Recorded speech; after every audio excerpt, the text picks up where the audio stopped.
Here's our first proper Dragon Quest clone of this RPG block.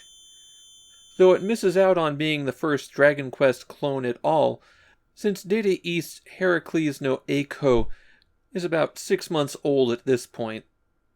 Indora no Hikari manages to introduce a few things that will become RPG cliches, but what it's really remembered for is some amazingly bad design choices. The title means Indra's light, Indra being the Hindu god of the storm. That said, the game has a Western fantasy theme, so you won't see any other Hindu influences. The story is that the god Bar had his power source stolen by demons, and that power is Indra's light. That's allowed the demons to run wild over the world. But as for you, you're just some guy in a small town who's looking for some medicine to help an ailing princess. I'm sure those two storylines won't meet up at some point. When you start the game, you have your choice of 3 save slots.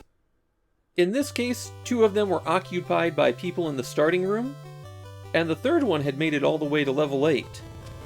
I know it has to be a bad RPG when all the save slots are taken up by people who didn't want to play. But you'll also notice that this means that Indora no Hikari has a battery save. The RPG is really the genre to take advantage of them, and from this point on, RPGs that use passwords for continuing are going to become more and more rare.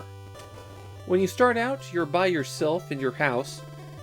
Your dad gives you some equipment, your mom gives you some cash, and off you go for adventure.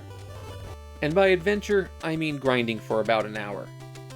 This game follows the standard loop: beat up monsters, get experience, get gold, get better equipment, beat up bigger monsters so you can get better stuff. As you walk around, you'll see little red blobs. Those are the monsters that could attack you. Colliding with one of them sets off a Dragon Quest style fight. You have magic points to start with, but no spells. You'll have to locate the person that will teach you them. The first spell you get is a healing spell, just like Dragon Quest. In the town, you rest at inns to recover hit points. You can buy herbs from medicine shops, get better armor and weapons, and in a new twist, you can go to the church to save. Dragon Quest had you go to a king to get a password, but pretty soon everybody's going to have you go to church. The monster fights don't seem to be especially well balanced. The first monster I fought could only be defeated with a critical hit from the starting weapon. But that said, it was much stronger than the other monsters in the starting area. There is a hierarchy to monster damage. Monsters in the plain areas are weaker. Monsters in the forest and desert are stronger. As you're exploring around, you'll see rocks, and similar to Zelda, you can search those to find items, which so far I've only found chests of gold. That said, there's 3 chests of gold in the immediate area around the starting town, and that's more than enough to improve your equipment. Your first real task is to find more party members. You can just find them in the correct town and hire them. And here's where Indora no Hikari's most infamous problem starts. Party members follow behind you. Slowly. The game is completely divided up into single-screen segments, and your other party members have to be close to you in order to follow you between screens.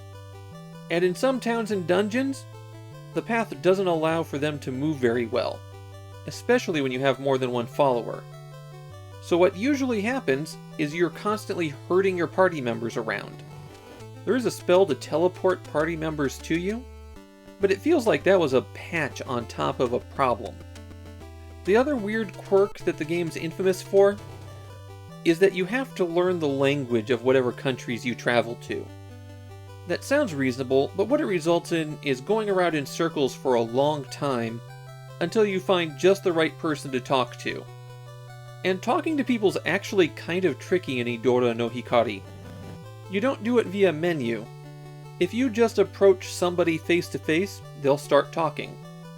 But if they're walking around, you can't approach them from the side or behind to start a conversation. You might have noticed that there's a ton of NPCs wandering around the towns in this game. It's something that exasperates all of the problems.